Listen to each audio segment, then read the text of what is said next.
タレを揉み込み旨味を引き出す。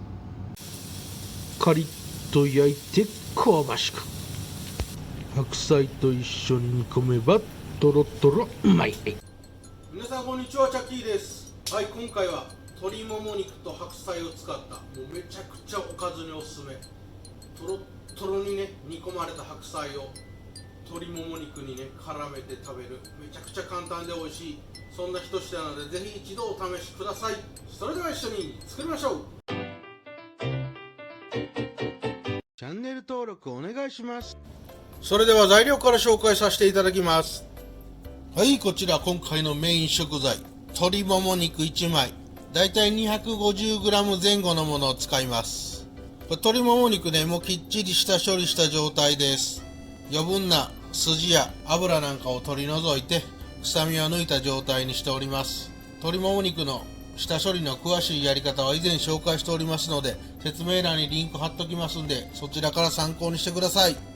はい、そして白菜をね3枚から5枚お好みで用意してください。こちら焼肉のタレ大さじ2杯、もう市販のものです。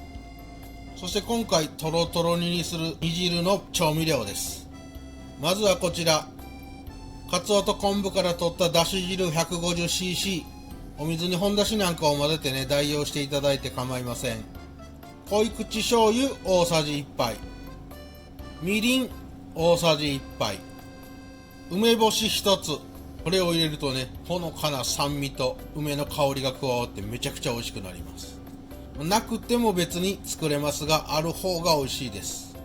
はい、そしてこちら片栗粉、これ水溶き片栗粉にして仕上げにねとろみをさらにプラスしていきます。材料は以上です。はい、まずは鶏もも肉、食べやすい大きさに、そうですね8等分ぐらいに切り分けてください。一口サイズぐらいですね。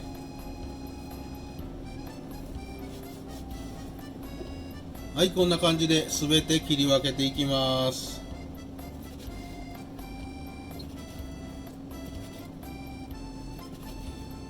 こちら鶏もも肉を切り分けましたら、これねボウルの方に入れちゃってください。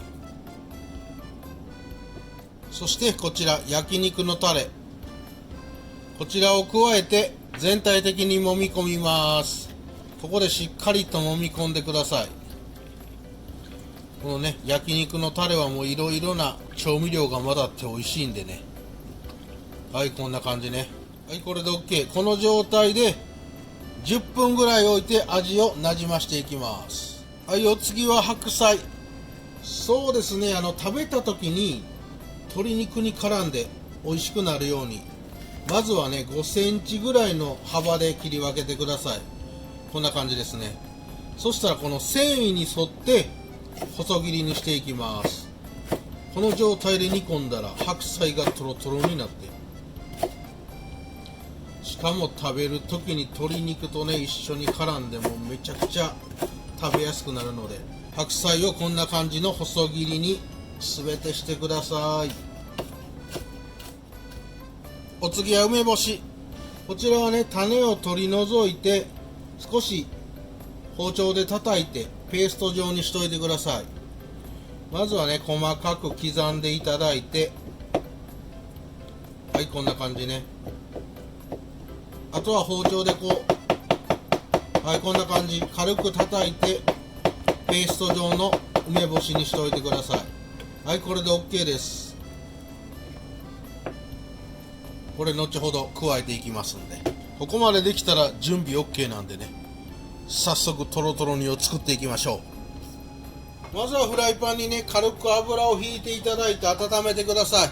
そこへこちら10分ほど焼肉のタレに絡めておいた鶏肉、こちらを入れてください。そして中火ぐらいの火力でこの鶏もも肉に焼き色をつける感じで表面をさっと焼いていきます。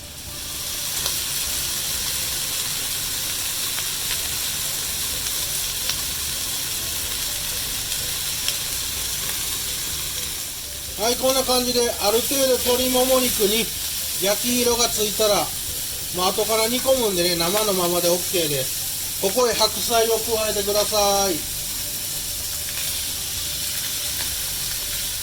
そして白菜がしんなりするまで全体的に混ぜ合わせながら炒めていきます。はい、全体的に混ぜ合わせながら鶏の美味しさを白菜の方に絡めましたら、調味料を入れていきます。おだし、濃口醤油、みりん、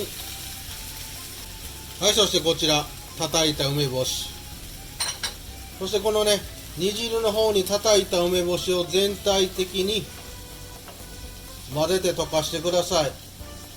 はい、この状態でね火力を弱火ぐらいに落としてください。そして蓋をします。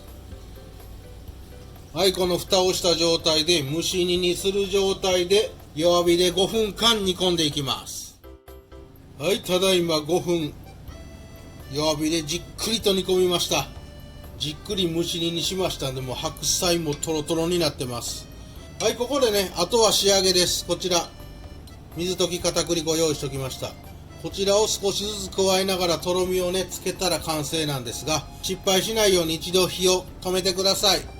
そしてこの火を止めたところに水溶き片栗粉をね少しずつ加えながら全体的に混ぜ合わせてください。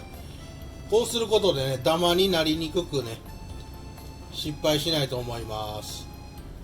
はい、少しずつ加えてちょっとね自分のつけたいなと思う感じのとろみより少し緩いかなっていうぐらいで結構です。はい、それぐらいの状態になってしっかり片栗粉が馴染みましたら再び火をつけてください。もう片栗粉を入れると焦げやすいんでね注意してくださいね。はい、この状態でじっくりと混ぜながらもう一煮立ちすれば完成です。一度火を入れてあげないとね片栗粉が粉臭いのでさーっと全体的に一ふかしさせてあげます。はい、こんな感じで OK かな。全体的に煮立ってきたらもう火を止めて盛り付けていきます。